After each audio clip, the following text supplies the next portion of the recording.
Season's greetings, geeks and nerds. I'm Leeds Universe and I'm white and nerdy. Now, I talked about this a little bit, or touched upon this briefly during my last escapade or discussion, where I talked about that we were going to review a Pinocchio's Christmas, especially since 2023 has saw a boom in Pinocchio movies. You had the Disney remake. Shame on Disney for making that. Yes, while I love Tom Hanks, shame on Disney for doing that. The scene where Pinocchio was smelling horse shit was basically Disney smelling its own shit by having its own head shoved up its ass for remaking a Disney classic. For shame. Again, I love Tom Hanks, but that movie should not have existed. That remake should have never happened. The legendary Guillermo del Toro making his epic animated classic, which I would hope to see and review, and then also the abomination that became famous with Pauly Shore. Why do people still remember Pauly Shore? I was alive during the time when he was famous, and I still don't even remember Pauly Shore hardly half that often. So, to recap, 2023 was basically the year of Pinocchio, the little boy that grew up. Pinocchio, I believe, is based on a German folktale, I believe, about a little wooden boy that was granted life by a magical blue fairy who'd given a conscience named Jiminy Cricket who goes on escapades of adventures.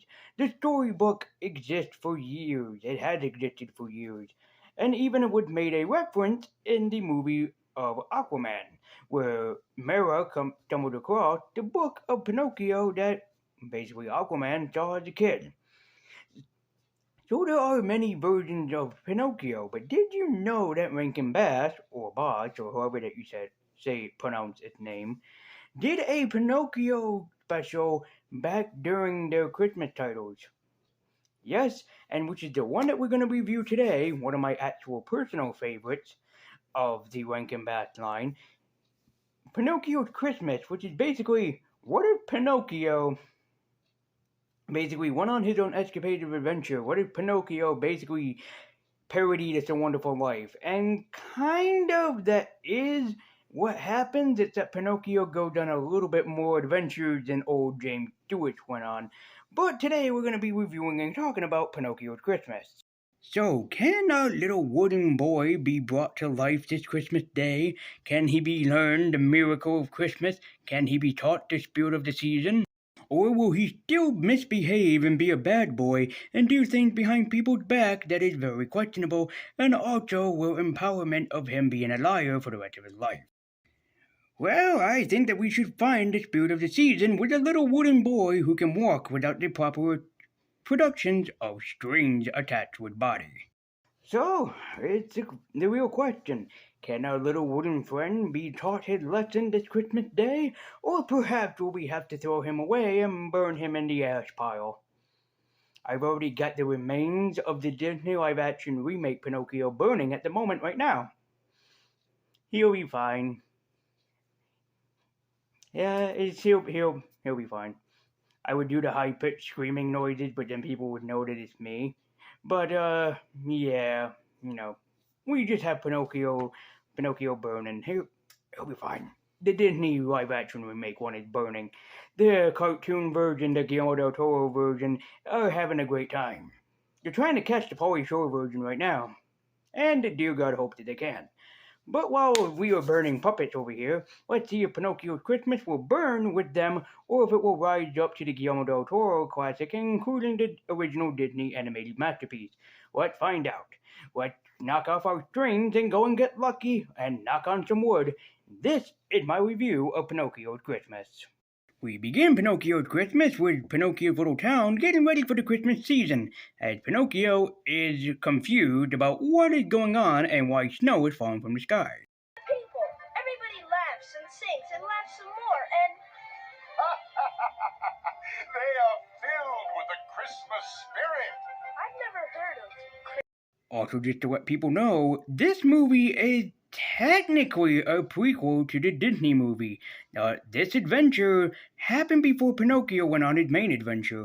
I am a big fan of the original Pinocchio. Hell, I even love the original Walt Disney Pinocchio still to this day.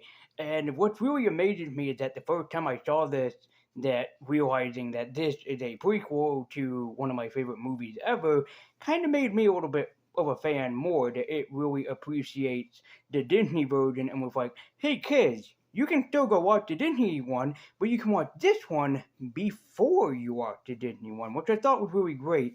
But it also made me think that what if Rankin Bass had this stop motion style animation Pinocchio that never got off the ground, maybe because they never got the right to the book or anything. It kind of makes you wonder, like, what if that would actually happen? Because there are some characters that I'm going to have to point out later on in this review that kind of are characters from Pinocchio, but they're not characters from Pinocchio. But I just wanted to point it out that this is a prequel to the original story.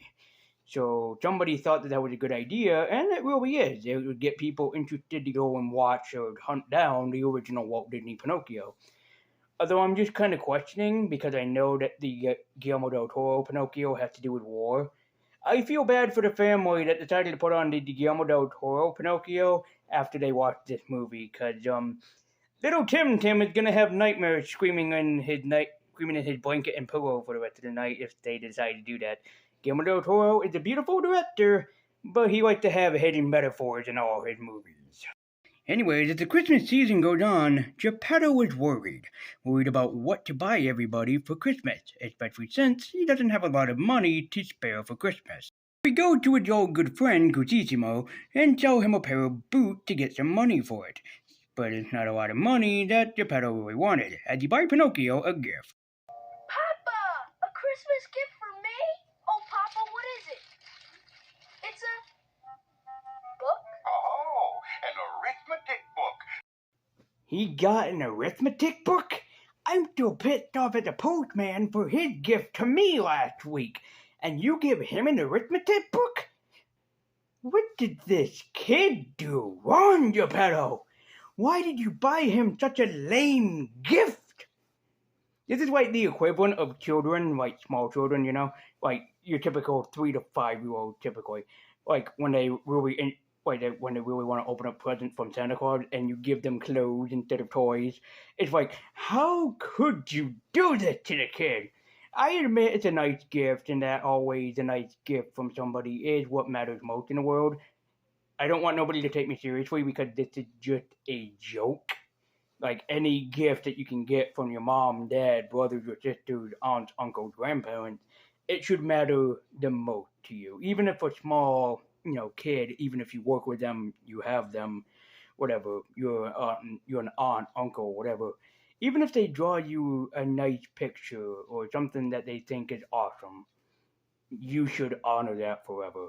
But it just had me just joking, like, what does Pinocchio do to get an arithmetic book, of all things? Yeah, it's just that Geppetto just couldn't get what, Pinocchio really, really wanted for Christmas this year. Max, I figured with the arms and legs that move, and the boomerang shooter, and the rock and roll jetpack, and the realistic voice activator that says 5 different phrases, including "It's Turbo Time!"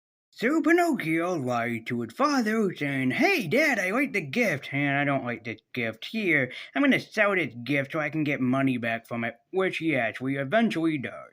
That is until Pinocchio runs into his old best friends, or best friends in parentheses, Fox and Cat, who again lie to him and force a little boy to do something he doesn't want to. They tell him to bury his coin so he can grow a money tree, and because Pinocchio doesn't have a brain, he believes them and goes to bury his coin. Then again, Pinocchio was the one that sold his arithmetic book that his kind father bought him with hard-earned money, and sold it, and then took the money and buried it. Pinocchio is a very, very, very stupid child. So anyways, he sings a song about how he's gonna get lucky and probably have all the money in the world that he can spend on himself and also Geppetto. Yeah.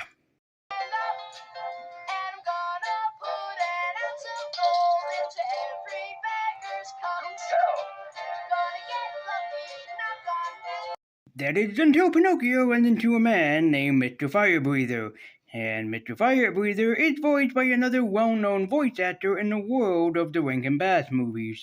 I'm Mr. Green Christmas. I'm Mr. Sun. I'm Mr. Heat. Yes, Mr. Fire Breather is voiced by the iconic George S. Irving, and of course, since his name is Mr. Fire Breather and he voices Heat Miser, who cares? However, Mr. Fire Breather thinks that he'll bring him in a lot of money, so he tells Pinocchio to work for him. But Pinocchio doesn't want that because he's going to grow a money tree and he's going to be rich. However, Fox and Cat decide to dick Pinocchio over and steal his coins, and also lie to him that a money tree would be growing, but Pinocchio's a very stupid child for believing him anyway. So Pinocchio decides, screw it, I'm gonna go work for Mr. Fire Breather, and which he actually does. With Mr. Fire Breather, it's supposed to be a parody of the main puppeteer from the original movie. It's very clear that Fire Breather is supposed to be Stromboli, sorry I stuttered over my words there, but it is very apparent that he is supposed to be Stromboli, and even though he's Mr. Fire Breather. However, Pinocchio's night wasn't going so well. That is until he meets a girl named Giulietta, who he falls in love with. Ah, Pinocchio, there is nothing more romantic than a little wooden child for its Woody. Nothing more romantic than that. But you know, as a tree person, I have to add, since Pinocchio is now becoming romantic, since he believes that he's met his true love, I have just one simple question for Pinocchio. Or for you guys too. Do you think that Pinocchio uses these pickup lines to, triumph for it with another tree person in the universe? Nice leaves. Nice leaves? Yeah, you've got nice leaves. Your branches aren't bad either. But a little wooden head has finally got a wooden head. He grows up so fast. Pinocchio got a little Woody. He's wooden for somebody. He's become as strong as an oak tree for a little woman. He's grown up so fast. However, since Pinocchio's being, I don't know, kind of a dumbass child, he worries his poor father as he's enjoying his ride to stardom. Because his father believes that he had ran away from home for the holidays, and it makes his father very, very worried and also very, very upset about what's happened to his little wooden head. However, Mr. Fire Breather is very happy about how tonight went, although there's sad news for Pinocchio, because Giulietta will no longer be Giulietta, because before you know it, she'll be a new character for Mr. Fire Breather. So, to avoid this from happening, Pinocchio kidnaps her and takes her away into a magical forest. What's even more interesting is that this version has Pinocchio's origin story into how he became a little wooden boy. It's pretty adorable for including that in this special. But very similar to the movie, Fox and Cat are getting themselves into some bad details, as they make a deal with the man that Pinocchio will be sold as a toy to somebody else's children, a high rich man. During the event, Pinocchio is saved by the Blue Fairy, technically Pinocchio's mother, as he even calls her his mother, who tells him that she knows of everything that he's been doing. Not only that, she has a doctor, Dr. Cricket. Yes, Jiminy Cricket somehow became a doctor with the Blue Fairy because Pinocchio treated him like an asshole, the asshole. So Pinocchio decides to tell his tale, as they want to hear the truth from Pinocchio, who ends up lying after lying after lying. Of course, you know the whole story. Gee whiz! Do continue. And Fire Eater works for the wizard. So I had to take her and get her back so he could call out his army and capture the wizard. And we'll all live happily ever after. And that's the truth. What's happening? You've had your very first boner, Pinocchio. Congratulations, my little wooden head. Although your wood has grown on the wrong end of your face, I should probably do something about that. As the fairy tells him the honest truth, he doesn't need a big expensive present to give to his father. The best gift that he can give Geppetto this year is his love, or something from his heart. Pinocchio takes the Blue Fairy's words straight to his heart, and decides that he's gonna go back home and make his father a great Christmas, and he leaves Giulietta with the Blue Fairy.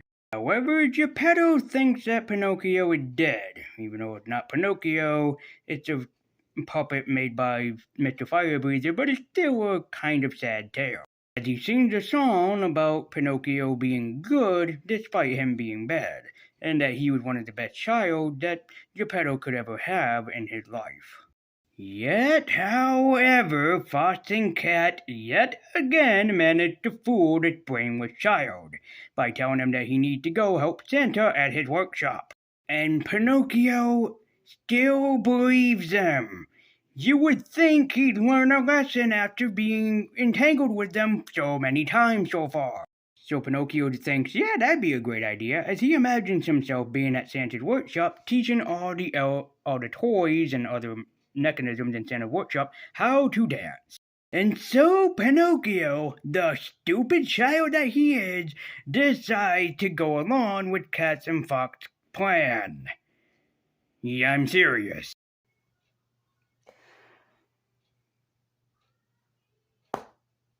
Pinocchio, you are a very, very, very fucking stupid child. You would think you'd learn a lesson in all of this. You've met them 3 times. They fucked you over 3 times. You would think the little wooden head would figure out that, yeah, these people are not good to be along. He doesn't need a brain for that. He doesn't need little Jiminy Cricket for that. What he needs is a good fucking brash of common fucking sense in his head. So Pinocchio gets dragged to a duke's house where he is awaiting Christmas with the children as the driver gets paid a big bag of money. As the kids, who strangely look like the children from Mary Poppins for some reason, has their father come in and wish them a Merry Christmas. As he is upset that the children are taking forever because he has a meeting to get to, as Pinocchio pops out. Their father, unimpressed, tells the children to light the gift because he paid so much money for it. Yeah, if it's not obvious, their father is an asshole, and Pinocchio even calls him out for being an asshole and tells him that he should respect and love his children a lot more than he already does. So after Pinocchio saved their father, kind of like saving Mr. Banks, good movie by the way, he all of a sudden hears sleigh bells swaying in the distance, as Jiminy is worried it's that slave driver.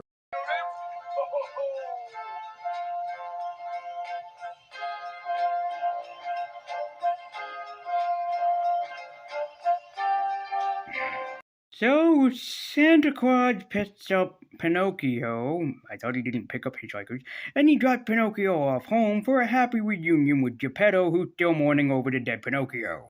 As he is so happy to see his little wooden head again, and he even cries tears of joy as Pinocchio promises that he'll try to be more of a good and obedient son to Geppetto.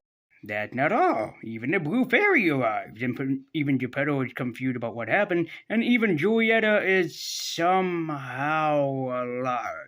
Pinocchio wonders will I have any more adventures, as the blue fairy tells him yes, highlighting the adventures that would happen in the Walt Disney version of Pinocchio, and then that Pinocchio would magically be transformed into a little wooden boy, or a little human boy. But the fairy said that that's years away from now, and Pinocchio should just enjoy his life as it is. So Pinocchio's Christmas ends on a happy note that Pinocchio will have more adventures from here to come. Whether that was supposed to be highlighting a Rankin Bass Pinocchio movie or not, I have no idea, because as far as my knowledge, they'd never made one. But maybe it's spotlighting the Pinocchio Walt Disney movie. So, does that mean that Pinocchio's Christmas is a bad movie? No. Despite my snarking criticism and jokes during this, I still love Pinocchio's Christmas. It's still a classic that still holds up to this day. It's a wonderful Christmas movie, and if you should see it, you should see it with your family and or children, especially if your kids haven't seen the original animated masterpiece Pinocchio yet. This is a good way to introduce them to it, because as I said, this is a prequel to what happens in Pinocchio. Kind of, because Pinocchio's already alive in this version, and in the Walt Disney Pinocchio, it's his birth. So it's kind of hard to say, but technically it is a prequel to the original Pinocchio.